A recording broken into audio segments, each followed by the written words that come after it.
Immunology is in the anatomy and physiology of the workhorse we're learning about.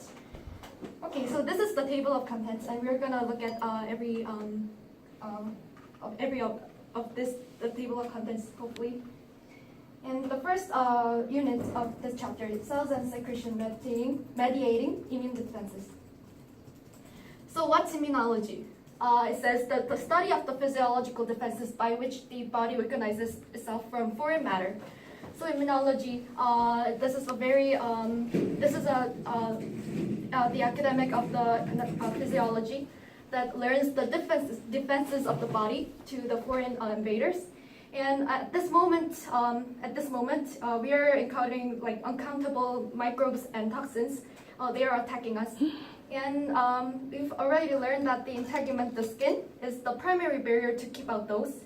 However, without those immune system, we'll be highly vulnerable to those infection attacks. And there are three major functions of the immune system. The first, protecting the body against the infection by the microbes. And we're going to elaborate on this topic. And the second, immune system isolates or removes the foreign substances. And the third, it destroys the cancer cells.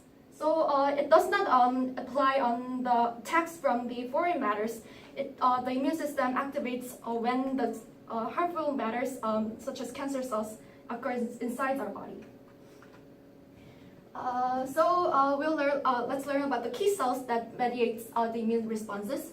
What is most important in here is the leukocytes, which we call the white blood cells. And those are the types of the immune leukocytes, but we're going to learn this more deeply in the future chapters. And just note that those are produced in the bone marrows, and those undergo the phagocytosis, which is engulfing of the foreign matters by extending its plasma membrane. Also there are B cells, T cells, and NK cells. And those are the antibody-mediated responses. Those carry out the antibody-mediated responses, and we're going to learn about this more deeply. And there are plasma cells, and they're peripheral lymphoid. They are in peripheral lymphoid organs, and they secrete antibodies. And we have one more, macrophages. It's produced in the bone marrow, and it resides in almost all tissues and organs. And it carries out the phagocytosis and secretes the cytokines involved in the inflammation. What we can learn about the plasma cells, macrophages, and dendritic cells are that they exist in almost every part of our body, which has the connections of the outer environment and the inner environment, such as our digestive lining and the respiratory tract. So those carry out the primary defenses from the foreign matters. Okay, and last, there are mast cells that reside in almost all tissues and organs, and it releases histamine that carries out the inflammation. And let's move on to the second presentation.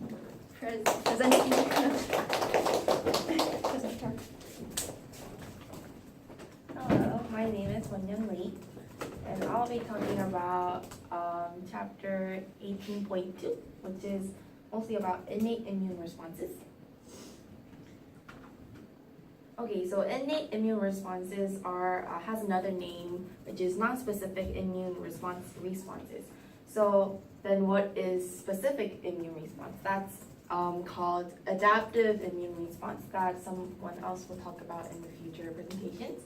So what I'm going to talk about is that these innate immune responses don't recognize specific entities to make responses. They are general molecular. They identify general molecular properties and react to that. And the common identity tags for the invaders are mostly classes of carbohydrates or lipids in microbial cell walls.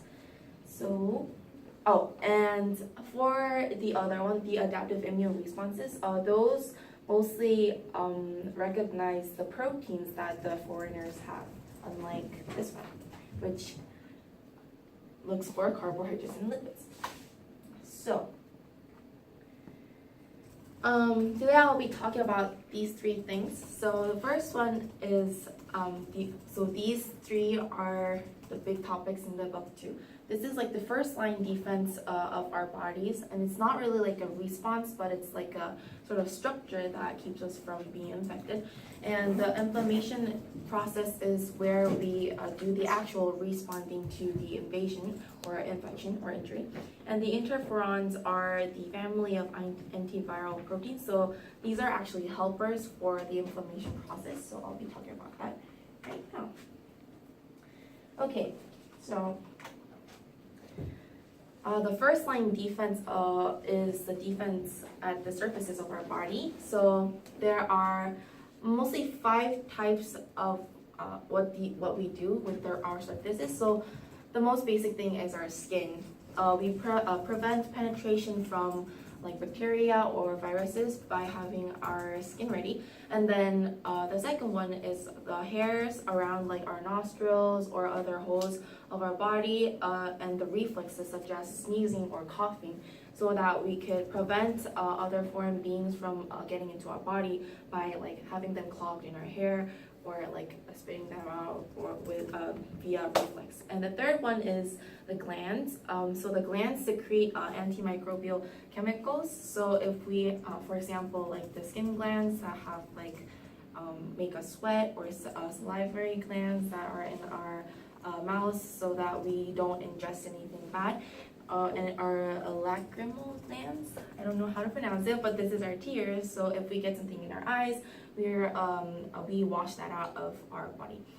And and the antimicrobial chemicals, mostly are antibodies, lysozyme and lactoferrin. Lactoferrin is like the iron binding protein. So what it does is when the bacteria needs iron to function properly, this takes away the iron so that the bacteria doesn't function properly. And the fourth one is mucus. So, well, practically, when we think about this, we also think about mucus, but what this mucus is talking about, like all the intestine mucuses. So the gook. Huh? The gook. Gook. The gook. The gook. The inner lining. The inner lining. Okay. Yeah. Okay. So we have antimicrobial chemicals like these, and those sort of attack our bacteria in like our intestines, and so the particles also stick to the mucus because this is very sticky and adhesive, so that the bacteria doesn't get mixed with the blood and rather sticks to the mucus. And the fifth one is acid secretion. So mostly that happens in our stomach, like the upper part of our intestines. So and the acidity, the very low pH kills the microbes. And to talk about the second section, what I'll be talking about is inflammation. So this is the actual response process. This is a very actually complicated process with multiple steps and a variety of proteins and antimicrobial chemicals coming in, but I'll just simplify it and take as least time as possible. So inflammation destroys and inactivates the invaders and set the stage for tissue repair for later on. And and so the first step is when the bacteria or other invaders enter our blood or lymphs of the tissue, we start having the inflammation process.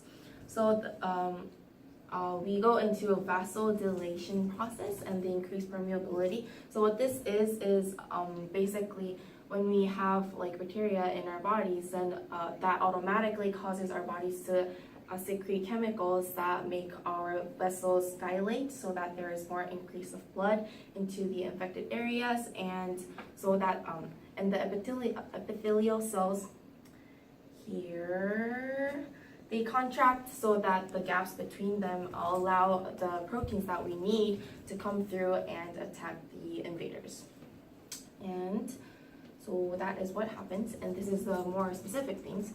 And the third thing that happens is chemotaxis. So this is a very multi-stage process where the variety of proteins and antimicrobial things come in. So what first happens is the neutrophils move out from the blood to the inflamed area. So when the neutrophils just regularly just go through our blood most of the times, and when there's like an infection, then they go to that inflamed area to start this whole inflammation process. So what happens in the first process of chemotaxis is margination.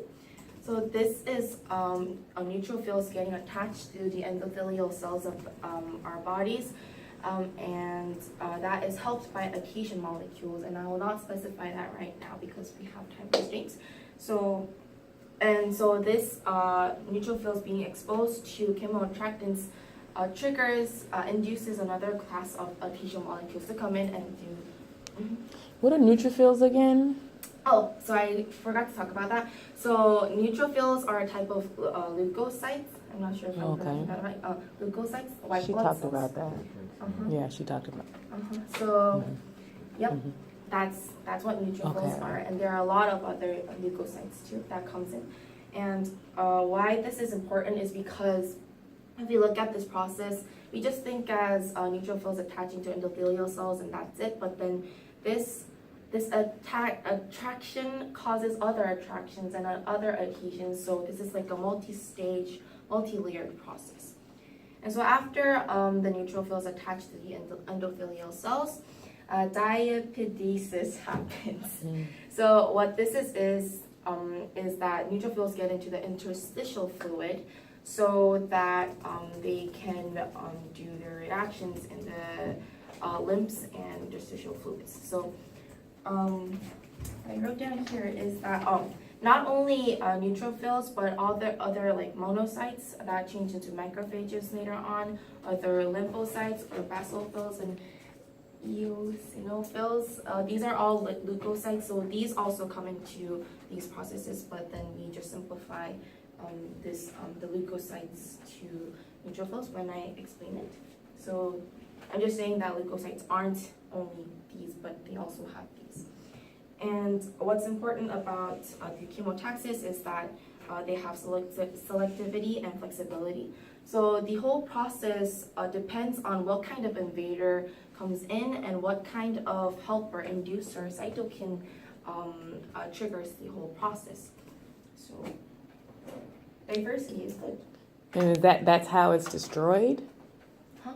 That's how the invaders are destroyed? No. Oh, okay. So I'll talk about how they're destroyed. Okay. So phagocytes kill the actual invaders. So the process before is just gathering all the things that we need. And what I said, this means that depending on the invader type or the helper types, we gather different things. And then so this is like our second part of the inflammation. So inflammation happens so that we can do our tissue repairs properly. So while inflammation happens, we gather the proteins we need, and then we kill the invaders with our phagocytes. So the leukocytes turn into like phagocytes to say, because they do phagocytosis, which is eating, like engulfing the invaders. So what first happens is that these phagocytes and the microbes, the invaders, have contact in their surfaces. And so, what I talked about in the other slides, the very first slide, I said that these innate immune responses reacts to carbohydrates or lipids in the microbial cell walls. So that comes into play in this stage. So when the phagocytes search for the invaders, they look for like the carbohydrates or lipids of the microbial cell walls. And when they get contact, they bind to these microbes more tightly with the help of what's the chemical called opsonins. And so when they bind tightly, they get to engulf the phagocytes get to engulf the invaders. So that's how they do phagocytosis. And when the phagocyte eats the microbes, that is called phagosome. And when the so this phagocyte has to get rid of these invaders, but then how do they do that is depending on process D, which is when the phagocyte lysosomes engulfs the phagocyte that engulf the invader. So that is called the phagolysosome. So it's like a very big layer of everything. And so when it's like this biggest layer, then they have this big layer produces nitric oxide and hydrogen peroxide, which causes the invaders to die because of oxidation. And so they kill the process through this kind of process, the ABCDE processes. And so when the invaders die, the body now repairs the tissues that is clear of the invaders. And if the body doesn't repair it properly, then there might be a scar. What I'm now going to talk about is the interferons. So in the book, there is a more specific explanation of interferons, but basically what they are is cytokines. And what cytokines are is just like a collective group of things that help the process of inflammation happen. So there are two basic types of interferons. Type 1 is produced by most of the body cells, and they're not very specific in like which kind of invaders they choose to attack, but they bind to the plasma receptors and trigger like synthesis of other antiviral proteins to happen. So like triggering other proteins to engulf the invaders, that's what helpers do, and helpers are interferons. So that's what type 1 does. And additionally, the textbook talks about how type 1 interferons kills tumor cells and generates preventing infection, but that's not going to be our like biggest focus. The second type of the interferons are called interferon gamma. So these are more specific. These are produced only by immune cells, and they enhance like bacteria killing activity that I just talked about. So these are the helpers of the whole innate immune process. So I'll talk about adaptive immune responses, and this is just an additional copy of my presentation so that you guys can understand better. So this is a table of contents. So first of all, I'm going to talk about lymphoid organs and the lymphocyte origins. And second, I'll be talking about functions of B cells and T cells. And I'll move on to lymphocyte receptors, antigen presentation to T cells and NK cells. And that will be the essence of my presentation. So before we move on to the actual thing, we'll first of all just overview briefly what adaptive immune responses are and how it occurs in the body. So the process could be divided into mainly three parts. The first part is the encounter and recognition of the antigen. So the antigen, as mentioned in the top part of the presentation, we can see that they are kind of the foreign molecules, for example, like polysaccharides and proteins that the host cells do not recognize as themselves. So that is the reason why we get those adaptive immune responses. So once the host cells recognize the antigens as not as their cells, then they move on to the next step, which is the lymphocyte activation. So once the antigens bind to the antibodies, this process happens, and this process includes clonal expansion, which means that the lymphocytes actually duplicate themselves and divide themselves into daughter cells so that they can actually use it in the next step. So the last step is attack on antigens and via antibody secretion. So once the daughter cells are divided, we can either use them later and save them for the memory cells, so that they can repeat the immune responses once the same antigens are exposed to the body, or they can actually use them to fight the infection or whatever is happening in the body. So as mentioned before, the clonal expansion produces daughter cells, and the daughter cells are used in the third step to attack on antigens or to memorize what happened in this whole procedure. So let's now move on to the discussion, the first topic, the lymphoid organs and the lymphocyte origins. So the lymphoid organs are the organs and tissues in which lymphocytes originate and come to reside / mature after generation. So there are mainly two types of lymphoid organs. The first is the primary lymphoid organs. So there are two organs in this, which is the bone marrow and the thymus. So we can see the thymus is located here, and the bone marrow will be inside the bone. And what they do is that they provide mature lymphocytes to secondary lymphoid organs. So they're the initial factory that produces all of this. And then the lymphocytes provided by these organs are mature yet not activated by antigens, so they're not like functional yet because they are not like triggered. Like for example, like a switch of a robot is not turned on. And the secondary lymphoid organs include lymph nodes, spleen, tonsils, and lymphocyte accumulations inside the linings of intestines, respiratory systems, and genital and urinary tracts. And so we can see the examples here, for example, adenoid, tonsils, and etc. And then they are also naive lymphocytes, but once the primary lymphoid organs provide the lymphocytes to the secondary organs via blood vessels, those lymphocytes become activated in this region. And then here is what where the cloning happens and then how the daughter cells and stuff like that are produced. And now we're going to talk about how the lymphocytes originate. So these are the different types of lymphocytes, as Yujung talked about before. And then the B lymphocytes, commonly known as the B cells, actually mature in the bone marrow. So they originate from the bone marrow. And then they're carried to the secondary lymphoid organs via the blood flow. And then T lymphocytes, which are known as the T cells, leave the primary lymphoid organs in an immature state. So they also originate from bone marrow and thymus. But they move to thymus before the full maturation happens, so they mature in the full thymus region. And then the natural killer cells, known as the NK cells, they are also generated in the bone marrow. However, the life history precursors and etc., these are still unclear to the scientists, so I'll just leave it here. And now let's talk about the functions of B cells and T cells.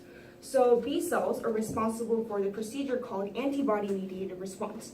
So antibodies actually combine with the bodily fluids and then that allows the B cells to combine their antibodies with the antigens and then begin the whole immune responses. And yeah, that's what the B cells do. And then the T cells are responsible for what is known as the cell-mediated responses. So unlike B cells, which start attacking when they recognize an antigen, and also B cells don't really have a type, T cells have different types of cells that can carry out specific cell-mediated responses. So for T cells are divided into mainly three groups. The first is the cytotoxic T cell, the second is helper T cell, and then the third is the regulatory T cells. So the first kind actually launches attack by traveling to the location of the target antigen. And then the helper T cells assist the activation and functioning of the B cells, macrophages, and the cytotoxic T cells. So yeah, they have specific roles, and then the regulatory T cells actually suppresses what's happening, what is actually done by the cytotoxic and helper T cells. So basically what they do is they launch attacks on proteins. However, that could be from our body, and which is known as the autoimmune responses. But if that goes on for a long time, then it can be very life-threatening. So that is why the regulatory T cells exist in order to suppress the activation of these two helper T cells. And then now let's talk about the lymphocyte receptors. B cells have a receptor called immunoglobulins, and that is the picture of B cell receptors. And then the upper part is known as the antigen receptor. So that is the part where the antigens bind to the antibody receptors here. And then amino acid sequence in the binding site is actually specific to certain type of B cells, but the general amino acid sequence in the stem region and some part of the heavy chain and the light chain, they're the same throughout all of B cells. And unlike B cells, T cells don't really secrete the receptors to fight off pathogens or other antigens. Although they have similar structure, and so that the difference is that their receptors are embedded to the cell instead of being secreted. And T cells receptors do not combine to the antigens that are not complexed by the body because they recognize certain antigens that have MHC protein, and they start attacking those kind of proteins. So that's how they know it's not from the body. So we're going to move on to how T cells get to recognize certain type of antigens. So as mentioned before, T cells can only bind to antigens when the antigen appearing on the host cell is complex, which means combined with the cell's MHC proteins. So antigen presenting cells, which are like manufacturers that do all the tweaking and stuff, they actually have the ability to attach MHC proteins to the antigens. So B cells are one of the antigens presenting cells because they're the only cells that could supply the class 2 MHC protein to the antigen so that the T cells could recognize later. So the process of antigen presentation is shown here. But to boil it down, the antigen actually is engulfed by the B cell. And then the B cell inside, they have like those cellular organelles that process the antigen by breaking it down. And then they basically also attach the class 2 MHC protein to the antigen. And then it is actually, and then once the process is completed, the antigen, which is combined with the MHC, exit from the cell, and then that's how the T cells are able to recognize it. Do they exit with the cell? Exit from the cell, I think. So it just like falls off? Yeah. Okay. One question. Do you guys know, or do you know some of the different types of antigen presenting cells that there are? So there are certain types of cells that are actually known as antigen presenting. Do you know some of them? The textbook only mentioned, I think, the B cells, so that's why I put yeah. So another one you could think about is dendritic cells as well. Dendritic cells are also known to be antigen presenting cells as well. Macrophages, yep. Macrophages, I think the Langerhans cells, something like that. Langerhans cells, they're also considered to be APCs, so yeah. Anyway. Cool. Thank you for adding another detail. And this is the last topic for my section. So NK cells are distinct from other types of lymphocytes. They're similar in that they also target like major targets such as virus-infected cells, cancer cells, and etc. But they're different in the fact that they are not antigen specific. So they have no recognition of antigens. And for the attack to be launched by the NK cells, you don't need them to recognize a certain type of antigen, but they can just launch attack if necessary. And so there's no understanding why they launch? I'm not really sure, Okay. but they don't require specific antigens to be recognized by them to start launching attacks. And then they don't have receptors, and also MHC is not needed. Is also not required to be complex into the antigen itself for them to begin attacking. Just a question. So NK cells, it sounds like this is more of the innate immune response more than the adaptive, in the sense that it's not specific. Would you agree with that assessment, or is there a reason why it would be more of an adaptive immune response? I'm not actually sure, Okay. but Just maybe something to think about. Yeah, because it says here, right, adaptive immune system is supposed to be more for being specific, right, and have some sort of like memory, whereas NK cells seems to be not antigen specific. So I'm just curious as to whether that's more the innate response or maybe they need help sometimes. Before the division happens of the B cells and the T cells, they might need like not specific type of a universal attacker that could help the process to happen faster. Yep, and that was the end of my presentation. Thank you. Thank you. So we have two more people after me, so I'm gonna quickly explain. Wait,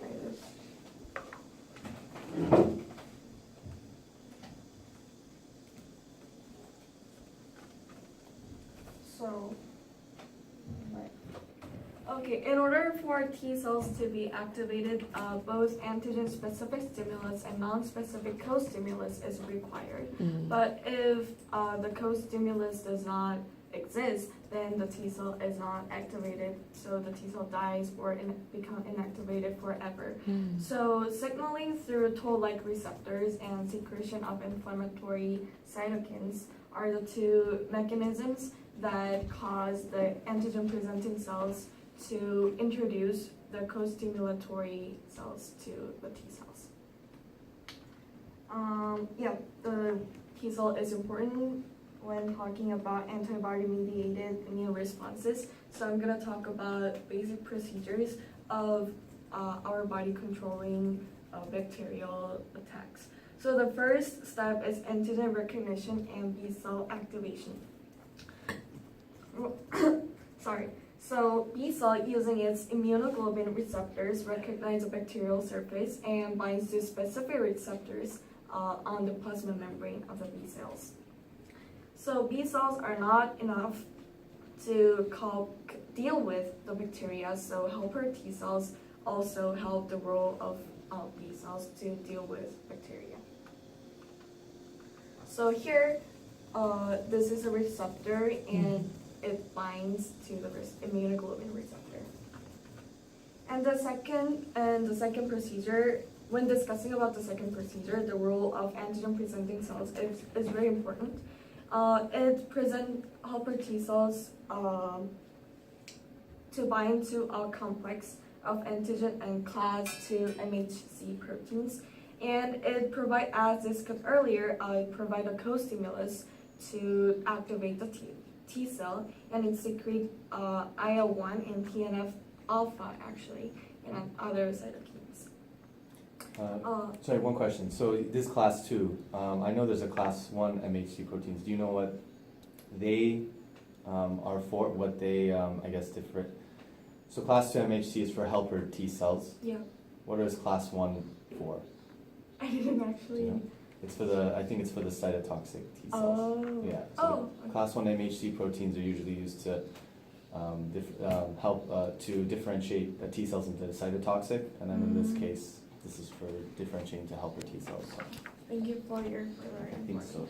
information. And Interesting. macrophages also activate T cells just for extra. And so here, okay. So the IL-1 and TNF alpha is released. And the third one as response of helper T cells. So they secrete IL-2, which actually provides proliferative stimulus, and they activate antigen-bound B cells, and which then differentiate into plasma cell, which is very important. So the plasma cells secrete antibodies specific for the antigen, and the most common type of antibodies are IgG, gamma globulin, and IgM. And they circulate all over the body via blood. So the B cell differentiate into plasma cells. And the last step is finally the effect of antibodies. So the presence of antibody bound to antigen facilitates the phagocytosis by neutrophils and macrophages, and they activate the complement system, so which further enhances phagocytosis and then directly kill the bacteria through the process of phagocytosis. And they also stimulate the antibody-dependent cellular cytotoxicity. And the exact mechanism of this one is not discovered by scientists, but they just assume that it is so ADCC is antibodies